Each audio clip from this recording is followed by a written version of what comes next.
నమస్తే అండి. నమస్కారం. మన కోడిగుడ్డు మంత్రి అదే గుడివాడ అమర్నాథ్ గారు ఒక సవాల్ అయితే విసిరారు. ఐటీ రంగం నేను ఒక లెవెల్లో చేసి చూపిస్తాను అని చంద్రబాబు గారికి ఒక సవాల్ విసిరారు. మరి ఇప్పుడు మన కోడిగుడ్డు మంత్రి గుడివాడ అమర్నాథ్ గారు ఏమైపోయినట్టు, ఆ సవాల్ ఏమైనట్టు, ఇప్పుడు ఆయన ఏవైతే చెప్పారో ఆ పనులన్నీ ఏమైనట్టు? ఇప్పుడు ఒకటి గుర్తు పెట్టుకోవాలమ్మా, ముఖ్యమంత్రితో పాటు ఇండస్ట్రియల్, ఐటీ ఈ రెండు వచ్చేసరికి ముఖ్యమంత్రికి ఈక్వల్గా ఉన్నటువంటి పోస్ట్ అమ్మది.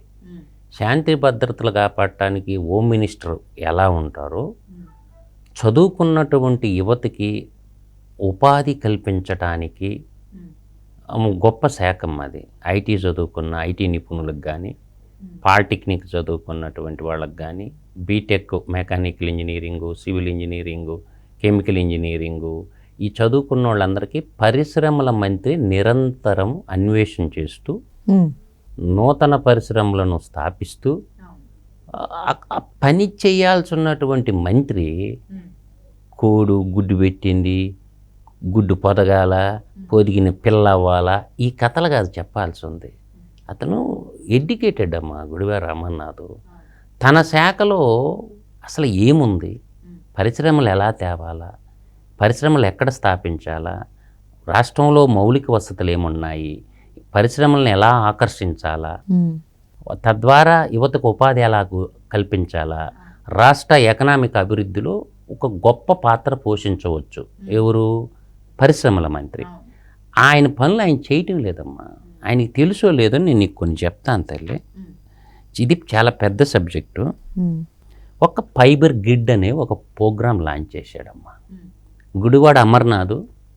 నా బ్రదర్ లాంటాడు, నేర్చుకో, తెలియకపోతే తెలుసుకో, అంతేగాని బూతులు మాట్లాడటం వల్ల నీకు ఉపయోగం ఉండదు, రాష్ట్రానికి ఉపయోగం ఉండదు, రాష్ట్రానికి శ్రేయస్కరం కూడా కాదు. ఈ ఫైబర్ గ్రిడ్ అనే ప్రాజెక్ట్ని phase 1, phase 2 2 ఫేసులుగా నిర్మించాలని చూశారనమాట.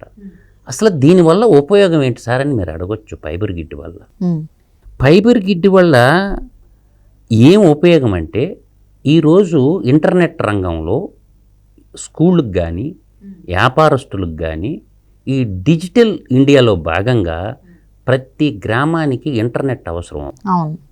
రాష్ట్రంలో ఫస్ట్ ఫేజ్లో ఏం చేశారంటే 671 మండలాలకి అండర్ గ్రౌండ్ కేబుల్ వేసి అన్ని మండల హెడ్ క్వార్టర్లకు పోయి అక్కడ ఇంటర్నెట్ అనేది ఉంటే మనకు స్పీడ్గా ఇంటర్నెట్ అనేది ఏర్పాటు చేసుకోవాలి. అది phase 1. తర్వాత రెండో ఫేజ్లో వచ్చేసరికి మనకి గ్రామ పంచాయతీలు 12,900 పంచాయతీలు. ఎంత? 12,900 పంచాయతీలు. ఈ ఫైబర్ గ్రిడ్ కేబుల్ పోవడం వల్ల మనకి అన్ని ఇళ్లల్లో టీవీలు ఉంటాయి కదమ్మా, అన్ని ఇళ్లల్లో చదువుకునే పిల్లలు ఉంటారు కదా. ఈ చదువుకోవాలంటే ఏం పని చేయాలా, ఇంటర్నెట్ అందుబాటులో ఉండాలి. బీటెక్ పిల్లలు కానీ, ఈరోజు జగన్మోహన్ రెడ్డి ప్రతి స్కూల్లో డిజిటల్ బోర్డు పెట్టాను అన్నాడు. ఆ డిజిటల్ బోర్డు పనిచేయాలంటే ఏం ఉండాలా, ఇంటర్నెట్ ఉండాలా. తర్వాత మొబైల్ పనిచేయాలంటే ఏముండాలి, నెట్వర్క్ బాగుండాలా. ఆ నెట్వర్క్ నేను చెప్పిన ఈ 12,918 గ్రామాలకి తెచ్చాడా, పనిచేస్తుందా? రెండోది ఏంటంటే, మనం టీవీ చూడాలన్నా ఆ టీవీలో కనెక్ట్ పెట్టేసుకుంటే మనం అన్నీ చూడవచ్చు అన్నమాట. ఈ ప్రాజెక్ట్ని ఏం చేశారంటే, చంద్రబాబు నాయుడు ఉన్నప్పుడు అన్ని మండలాలకి 671 మండలాలకి ఏర్పాటు చేయడం జరిగింది. తర్వాత అక్కడి నుంచి ఏంది మళ్ళీ గ్రామాలకి. ఇప్పుడు డిజిటల్ లైబ్రరీ అంటున్నారు కదమ్మా, అంటే మనకు కావాల్సినవన్నీ అక్కడ అందుబాటులో ఉంటుంది అన్నమాట. దాని గురించి ఎప్పుడన్నా ఒక క్యాబినెట్లో ఒక మీటింగ్ పెట్టి ఏ రోజన్నా డిస్కస్ చేశాడా చూశారా ఎవరన్నా? కాబట్టి ఇట్లా చూసుకుంటే తర్వాత నేను ఇంకోటి చెప్తానమ్మా. మనకు అప్పుడు చంద్రబాబు నాయుడు గారు 4 సర్క్యూట్లు ఏర్పాటు చేశాడు. దాన్ని ఏమంటారంటే Visakha Chennai corridor, industrial corridor. దాంట్లో మనకి విశాఖపట్నం అంటే గుడివాడ అమర్నాథ్ ఉన్నటువంటి ప్రాంతం విశాఖపట్నంలో నక్కపల్లి అనే ఒక షెడ్యూలో 6,989 ఎకరాలు. ఓకే. ఆ ల్యాండ్ అంతట్లో పరిశ్రమలు తీసుకొచ్చాడా. తర్వాత అచ్యుతాపురం షెడ్యూల్ ఇంకోటి ఉంటుందమ్మా, ఆయనకు బాగా తెలుసు అమర్నాథ్ గారికి. 3,172 ఎకరాలు. ఓవరాల్గా మనం చూసుకుంటే ఇక్కడ మనకి 10,000 ఎకరాల పైన ఉంది. ఎన్ని పరిశ్రమలు నెలకొల్పవచ్చు, ఎన్ని పని చేస్తుంది? ఆ పరిశ్రమలో ఆడున్నోళ్ళ దగ్గరకు పోయి, అట్లీస్ట్ పరిశ్రమలో పెట్టినటువంటి వాళ్ళ దగ్గరకు పోయి, సార్ మీకు మౌలిక వసతులన్నీ ఏమి ఇబ్బంది లేకుండా ఉన్నాయా? ఏదన్నా కంపెనీలు పోయి విజిట్ చేశాడా? మీకు ఎంప్లాయ్మెంట్ బయట రాష్ట్రాల నుంచి తీసుకోకుండా మన సొంత పిల్లల్ని తీసుకోండి, ఉత్తరాంధ్ర పిల్లల్ని, మనకి యూనివర్సిటీకి మీకు ఏమేం కావాలో టెక్నికల్గా ఏమేం కావాలో అన్నీ ప్రొవైడ్ చేస్తామని చెప్పాడా? ఒక్కరోజన్నా పెట్టాడా? నక్కపల్లి తర్వాత మచిలీపట్నం నోడు అంటారు అనమాట. ఆ ఏరియాలో 12,145 ఎకరాలు ఉంది. ఎప్పుడన్నా అడిగి పోయిండా? ఆ ఇండస్ట్రియల్ ఏరియాలు చూశాడా? ఎన్ని భూములు ఖాళీగా ఉన్నాయి, ఎన్ని కంపెనీలు వచ్చినాయని ఏమన్నా చేశాడా? తర్వాత దొనకొండ ఎక్కడ ఉంటుందో తెలుసమ్మా? ప్రకాశం జిల్లా బ్యాక్వర్డ్ ప్రాంతం. అక్కడ 15,000 ఎకరాల భూములు ఉన్నాయమ్మా, పరిశ్రమలకు సంబంధించినటువంటి భూములు. ఒక్క కంపెనీ తెచ్చిండు దొనకొండ ప్రాంతంలో, ఒక్క కంపెనీ. తర్వాత కాళహస్తి ఏర్పేడు నోడు. అంటే కాళహస్తి ఏర్పేడు అంటే నెల్లూరు జిల్లాలో మీకు నాయుడుపేట, తర్వాత గూడూరు, ఎంగటగిరి, ఏర్పేడు, తర్వాత సులూరుపేట, సత్తివేడు, అంటే ఈ బెల్ట్ అంతా దాని కిందకు వస్తుందమ్మా. అక్కడ మీకు 17,780 ఎకరాల ల్యాండ్ అవైలబిలిటీ ఉంది. అంటే ఇక్కడ పరిశ్రమల మంత్రికి ఎక్కడ ఎన్ని భూములు ఉన్నాయి, అక్కడ ఏమేం పరిశ్రమలు పెట్టాలా, ఆ పరిశ్రమలకు కావాల్సినటువంటి మౌలిక వసతులు ఏంటి, ఆ పరిశ్రమలకు కావాల్సినటువంటి పవర్ అందుబాటులో ఉందా, ఆ పరిశ్రమలకు కావాల్సిన ఇంటర్నల్ రోడ్ అందుబాటులో ఉందా, ఆ పరిశ్రమలకు కావాల్సినటువంటి వాటర్ అందుబాటులో ఉందా, ఇవన్నీ చూసుకోవాలా లేదా? అన్నీ తెలిసి ఉండాలి, తెలుసుకోవాలి కదా. తెలియనప్పుడు నువ్వు పో. అక్కడేం పని? విశాఖపట్నంలో రోజు ఒకదానికి పోవచ్చు కదా. ప్రజలు పన్నుల రూపంలో కట్టిన డబ్బు జీతంగా తీసుకుంటున్నారు కదా. కాబట్టి నేనంటుండేది ఏంటంటే, దీని విశాఖ చెన్నై ఇండస్ట్రియల్ క్యారిడార్కి సంబంధించి, కోస్టల్ క్యారిడార్కి సంబంధించి ఎన్ని పరిశ్రమలు మనము తెచ్చుకోవచ్చు, ఎంత భూములు ఉన్నాయి. కాబట్టి ఈ విధమైనటువంటి పని చేయకుండా మీకు అట్లా చూసుకుంటే 1 by 1 ఇంకొకటి ఉందమ్మా, చెన్నై బెంగళూరు ఇండస్ట్రియల్ క్యారిడార్. ఈ చెన్నై ఇండస్ట్రియల్ బెంగళూరు క్యారిడార్లో ఓరోకల్లు కింద అంటే, ఓరోకల్లు అంటే కర్నూలు జిల్లాలో ఆడ ఎయిర్పోర్ట్ ఉంది. అక్కడ భూములు ఎన్ని ఉన్నాయో చెప్తానమ్మా. 7,788 ఎకరాలు ఉన్నాయి, అంటే కర్నూలు, అనంతపురం జిల్లాలు.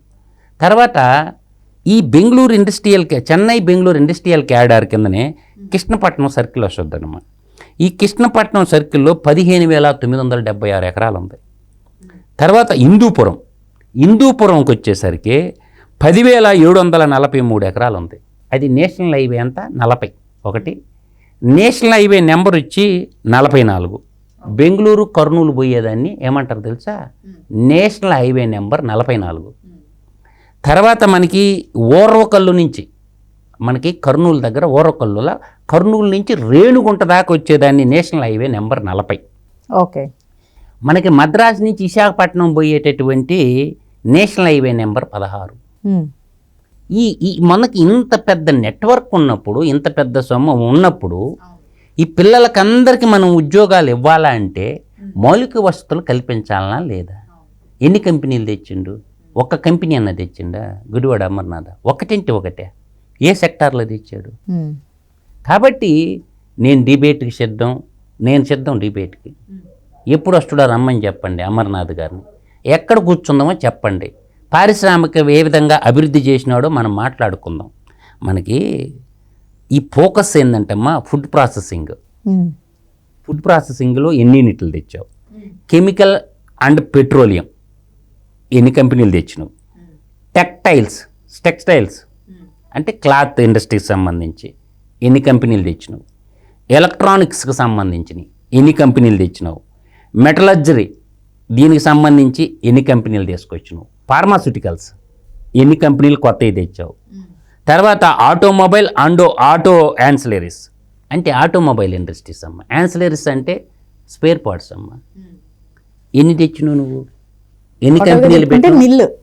నిల్లు ఆయన తీసుకొచ్చి నిల్లే అర్థం కాల. నేను అంటుండేది ఏంటంటే అమ్మా, చదువుకున్నటువంటి వ్యక్తి, ఉన్నత విద్యాధికుడైనటువంటి అమర్నాథ్ గారు పెద్ద పెద్ద పారిశ్రామికవేత్తల కాడికి పోయి మా రాష్ట్రం విడిపోయిన రాష్ట్రం సార్, మాకు మౌలిక వసతులు ఉండి, మీకు ల్యాండ్ ఉంది, ల్యాండ్ బ్యాంక్ ఉంది, వాటర్ అవైలబిలిటీ ఉంది, పవర్ అవైలబిలిటీ ఉంది, తెలియగల పిల్లోళ్ళు ఉన్నారు సార్, మీకు ఏం కావాలంటే అన్నీ ఉండి మా రాష్ట్రానికి రమ్మని ఏదన్నా ఒక మల్టీనేషనల్ కంపెనీ కాడికి పోయినా ఫైల్ ఎత్తుకొని లేదు. నువ్వు కంపెనీలు తిరగాలగా.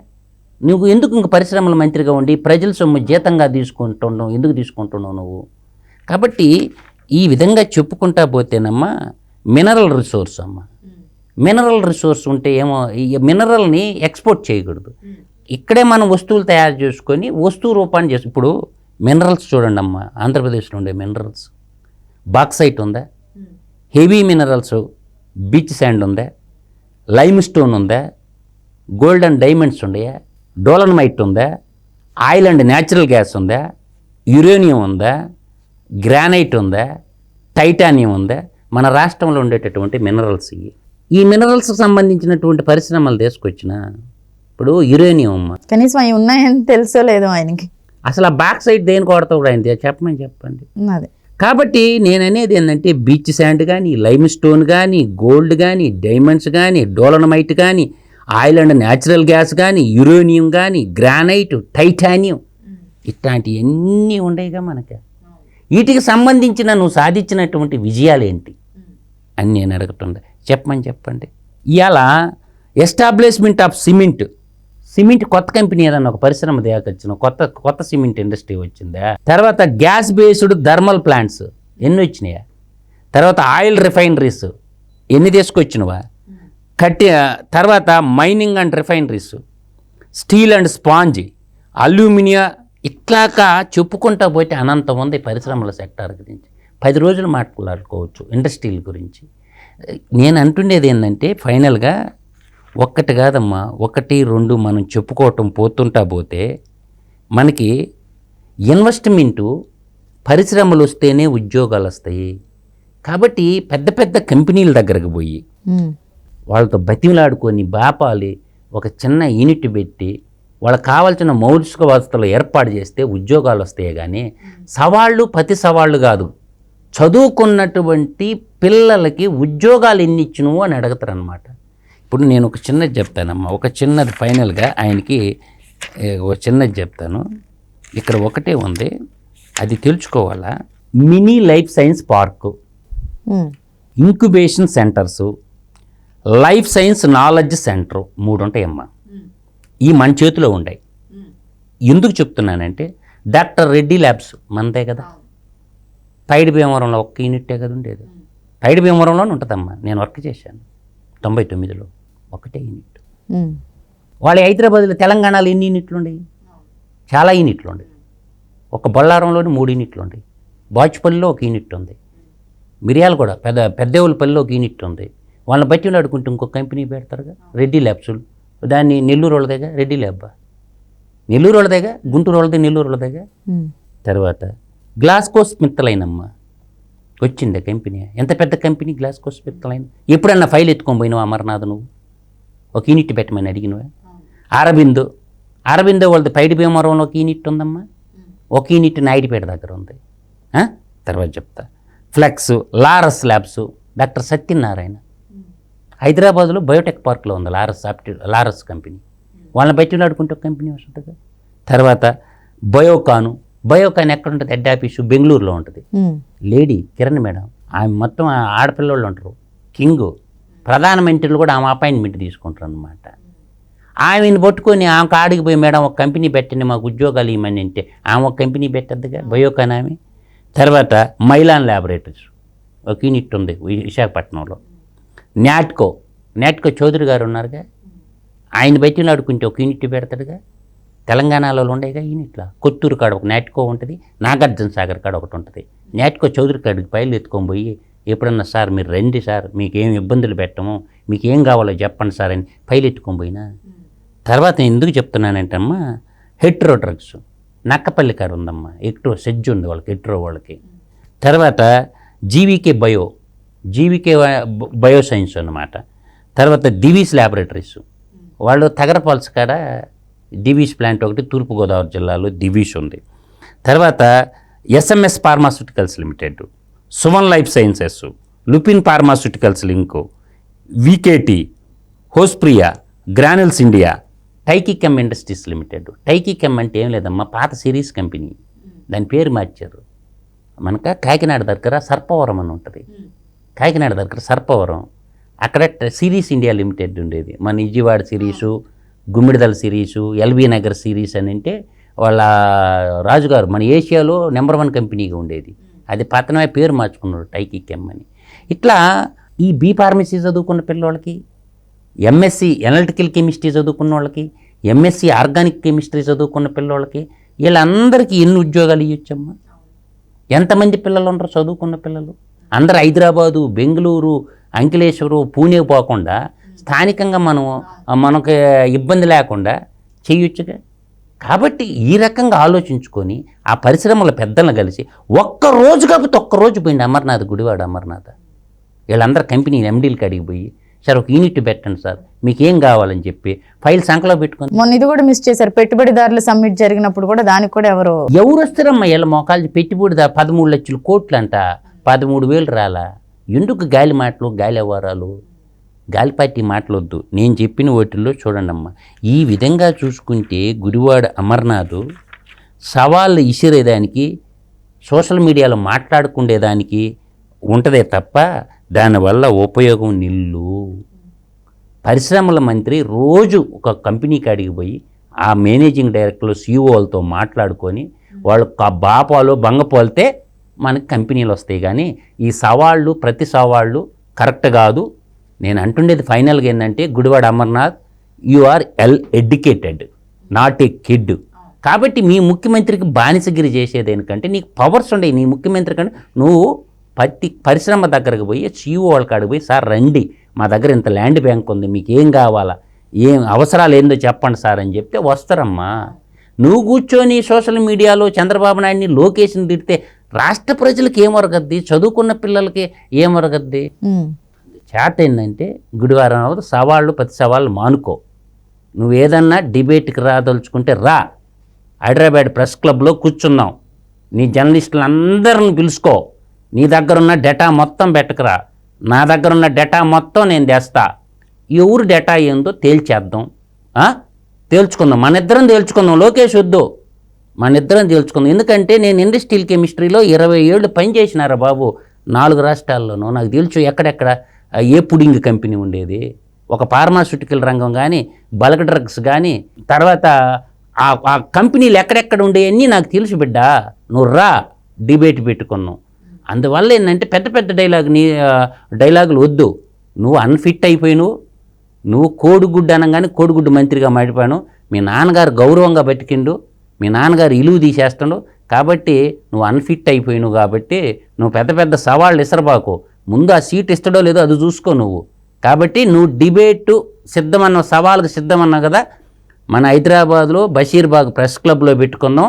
నువ్వు ఎప్పుడు వస్తావో చెప్పు, నేను అప్పుడు వస్తా. ఫైల్ ఎత్తుకొని 1 by 1 నిదానంగా మాట్లాడుకున్నావు. నీ ఖర్చులన్నీ మేమే పెట్టుకుంటాం, మా సంస్థ ద్వారా మేమే పెట్టిస్తాం. నువ్వు రా, నువ్వు నేను తేల్చుకున్నాం. మీడియా ముందు బషీర్బాగ్ ప్రెస్ క్లబ్బు ఖర్చులన్నీ మాయే, మీడియా అరేంజ్మెంట్ అన్నీ మేమే చూసుకుంటాం. ఒకసారి ఫైల్ ఎత్తుకోరా, మీ పరిశ్రమల శాఖ కార్యదర్శిని అడిగి మీ కార్యదర్శిని కూడా పట్టుకొచ్చుకో, ఇబ్బంది ఏం లేదు. తేల్చేద్దాం, తాడేపేడ తేల్చుకుందాం, వచ్చేసి మాట్లాడుకుందాం.